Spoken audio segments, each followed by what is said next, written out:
Hi hi hi hello good morning అండి అందరికీ. Morning లేవగానే బ్రేక్ఫాస్ట్ ముందైతే నేను లేచి లేవటంతోనే అప్పటికి చాలాసేపు వెయిట్ చేసి పడుకుంటాను. మార్నింగ్ లేచేసరికల్లా అన్నం వండిన అన్నం వండినట్టే ఉంది. చాలా కోపంగా ఉంది. ఆ కోపంతో ఇవాళ వంట చేస్తున్నాను.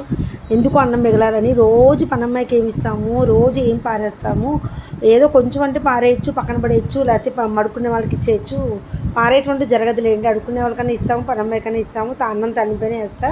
ఈరోజు ఏకంగా డబ్బంబా అన్నం మిగిలిపోయిందనమాట. అందుకని అన్నాన్ని అయితే ఒక నిమ్మకాయ పిండేసి నలిపేసి పులిహోరలోకి తాలింపు అయితే వేసేస్తున్నా.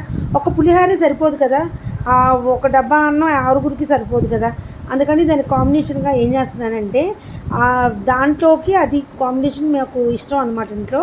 సో అలా అయితే నేను చేస్తాను. అదేంటంటే చూడండి, వెయిట్ చేయండి, వీడియో అయితే స్కిప్ చేయకుండా చూడండి. నా వీడియోస్ని చక్కగా చూసి లైక్ కొడుతున్న ప్రతి ఒక్కరికి చాలా చాలా చాలా థ్యాంక్స్ అండి. నేను ఒక వంట వీడియోసే చూపించాలని లేదు. నాకు డ్యాన్స్ అన్నా, సింగింగ్ అన్నా, యాక్టింగ్ అన్నా, యాంకరింగ్ అన్నా, ఇట్లాంటి రకరకాలంటే ఇష్టం అనమాట. అవి ఇప్పుడు కాబట్టి ఇంకెప్పుడు తీసుకుంటామని కొన్ని షార్ట్ వీడియోస్ అవి కూడా పెడుతున్నాను అనమాట. సో ఇప్పుడు నిమ్మకాయ పులిహోరలోకి అయితే ఈ తాలింపు, ఇంగు తాలింపు అయితే వేసేస్తున్నాను. ఏంటి ఇంత చిన్న దాంట్లో అనుకోకుండా, అక్కడ ఉన్న అన్నం కొంచెమే కదా అంతే. సో ఆ పసుపు అయితే వేసా కదా, పసుపు కలవడం కోసం నూనె దాని మీద వేడి నూనె పోస్తే పసుపు తొందరగా అన్నంలో కలుస్తుందని చెప్పి అలా కలపకుండా అలా ఉంచారన్నమాట పసుపుని. సో ఇప్పుడైతే అసలైతే తాలింపులో పసుపు వేస్తే మా పిల్లలకి నచ్చదు అనమాట. అందుకని ఇలా వేస్తాను అనమాట.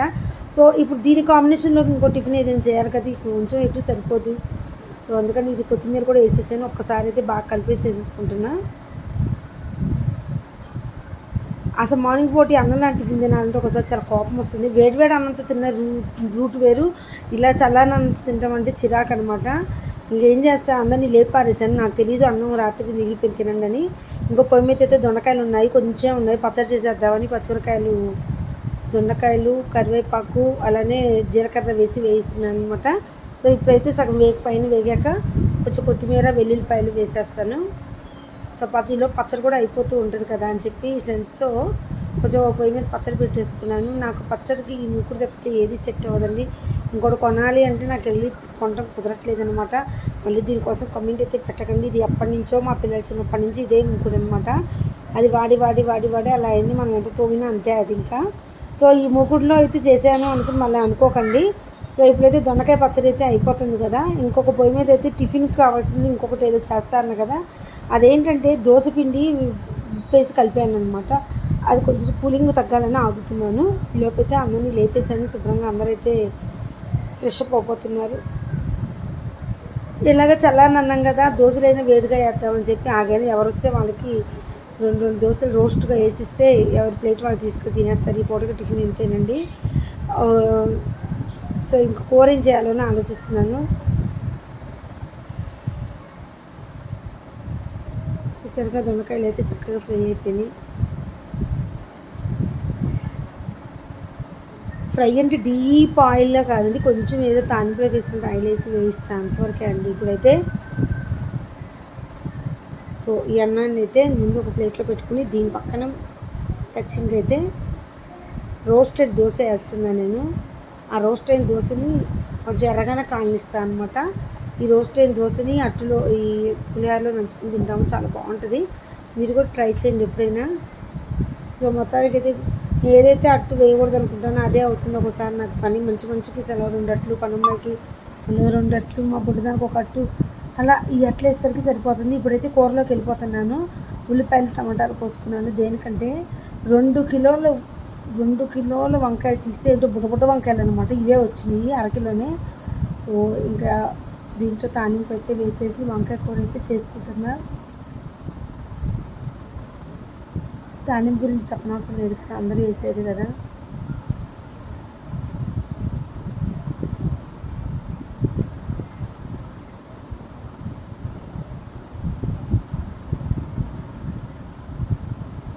సో ఉల్లిపాయలు అయితే ఫస్ట్ వేసేస్తున్నాను. చూసారండి, స్టీల్ ముక్కులతో ఇదో ప్రాబ్లము.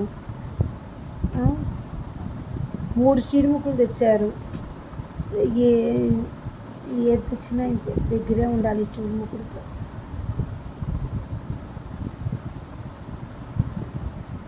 అందరిది లంచ్ అయిపోయిందండి, మా తింటం కూడా అయిపోయింది. ఈవినింగ్ చేస్తున్నాను ఈ వీడియో, మార్నింగ్ కుదరలేదు.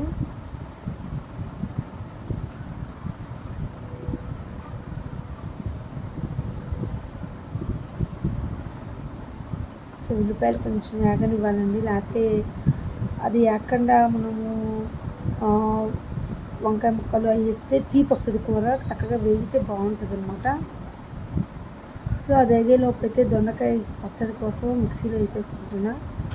ఎల్లుల్లిపాయలు, చింతపండు అన్నీ వేసేసుకున్నాను. కొంచెం చల్లారాక మిక్సీలో వేసుకుంటే దొండకాయ పచ్చడి రెడీ అయిపోయినట్టే. ఇక్కడ ఒకటి అయిపోయింది, బ్రేక్ఫాస్ట్ అయిపోయింది. ఇప్పుడు వంకాయ కూర అనమాట. ఉల్లిపాయలు ఆ మాత్రం వేయాక లైట్ రెడ్ షేడ్ వస్తే చాలు, మరీ డార్క్ రెడ్ వద్దు. వంకాయ ముక్కలు వేసేసుకోవాలి.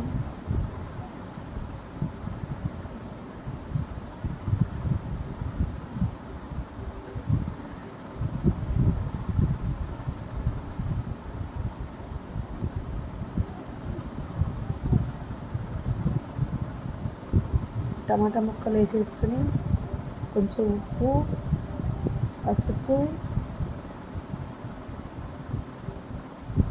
వేసేసుకుని, నాకు ఎందుకో కొంచెం కండ్రగా ఉంటాయేమో డౌట్ వస్తుంది, అందుకని పాలు పోసేస్తున్నాను. ఉప్పు మీద పోయట్లేదు, ఇరిగిపోతాయి పాలు, సైడ్కి పోస్తున్నాను. పాలు పోస్తే కండ్ర తగ్గిద్ది, బాగా తగ్గిద్దండి కండ్ర, చాలా బాగుంటుంది టేస్ట్. సో ఇప్పుడు కలబెట్టుకుంటున్నాను. కలబెట్టుకుని మూత పెట్టేస్తా.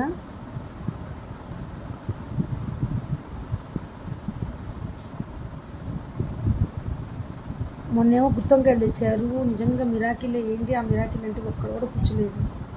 ఈసారి ఏమో 30 పుచ్చులు ఉన్నాయి, పావంతే బాగున్నాయి.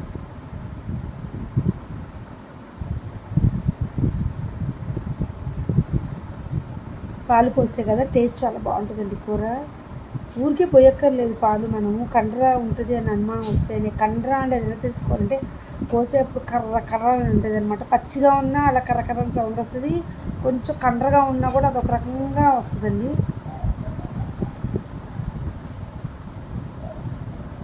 సో ఇప్పుడైతే కొంచెం కారం వేసుకున్నా, సగం పైన ఉడికింది కదా. కొంతమంది అల్లం వెల్లిపాయ పేస్ట్ చేసుకుంటారు, నేను సగం ఉడికాక అల్లాన్ని కొంచెం తురుముకుంటా కొద్దిగా, అది కూడా ఎక్కువ కాదు, ఏదో టేస్ట్ కోసం జస్ట్ అట్లా. మరీ ఎక్కువ అల్లం వేసినా కూడా టేస్ట్ మారిపోద్ది, ఏదో జస్ట్ చూసాను, చిన్న ముక్క వేస్తున్నాను అంతే, ఎక్కువ వేయను. అల్లం తురిమేస్తాను, అలానే ఎండు కొబ్బరి లేకపోతే పచ్చి కొబ్బరి ఏది ఉంటే అది కూడా ఈ సగం పైన ఉడికాక వేస్తా, బాగుంటుంది. ఆ చిన్న ముక్కలోనే పైన తొక్కపోతే అడుగుని ఎంత వచ్చింది చూసారా, అంతే, ఇంకా అంతకంటే ఎక్కువ వేయను.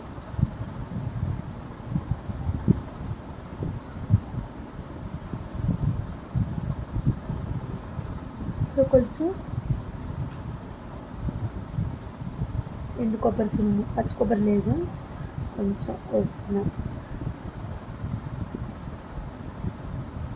కొంచెం కలపెట్టుకుని ఒకసారి మూత పెట్టుకుని ఎల్లుల్లిపాయలు దంచుకుందాం. దంచిన ఎల్లుల్లిపాయలు అయితేనే బాగుంటుందండి.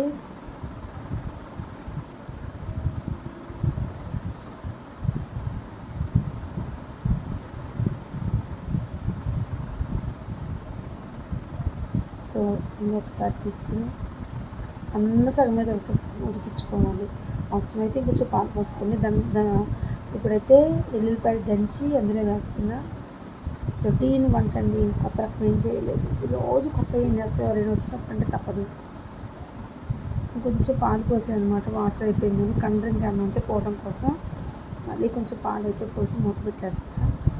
ఒక 10 నిమిషాలు, ఇంకొక 5 నిమిషాలు మగ్గితే చాలండి, అయిపోయినట్టే.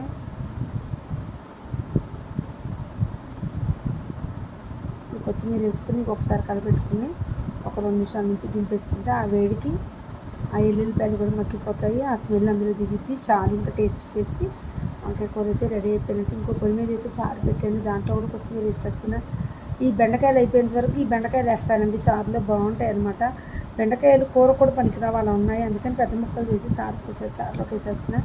సో బాగా మసిలాకైతే దింపే ముందు నేను బెల్లం అయితే వేసేస్తాను కదా, ఇంకా చెప్పేది ఏంది, చారు ఎప్పుడు పెట్టేదే కనుక తయారీ విధానం అయితే చూపించలేదు. సో కొంచెం బెల్లం ముక్క అయితే వేసేస్తున్నాను ఇప్పుడు. మళ్ళీ ఎవరో బెల్లు కొడుతున్నారు. ఇదేనండి నాకు హడావుడి ఇంట్లో వంట.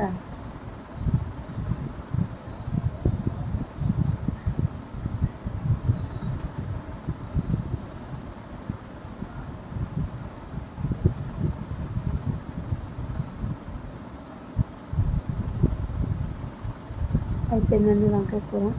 స్టవ్ ఆఫ్ చేసుకుని పక్కన పెట్టేసుకుంటున్నా. ఆ వేడికి అదే మగ్గితే ఇప్పుడు నేను చిన్న గిన్నెలోకి ఏం మార్చట్లేదు, చిన్న మూకుడే కాబట్టి నో ప్రాబ్లం. ఎప్పుడైనా చిదమకుండా కలపాలి వంకాయలు కానీ దొండకాయలు కానీ ఏదైనా సరే కూరలు, అప్పుడే ముక్క ముక్క కనిపిస్తూ ఉంటుంది అనమాట. అయిపోయిందండి వంకాయ కూర. సో చారు అయితే ఇంకొంచెం మసిలింది ఇప్పుడైతే నేను కొంచెం బెల్లం వేసేసుకుంటున్నాను. స్టవ్ ఆఫ్ చేసే ముందు బెల్లం వేసుకుంటాను కదా.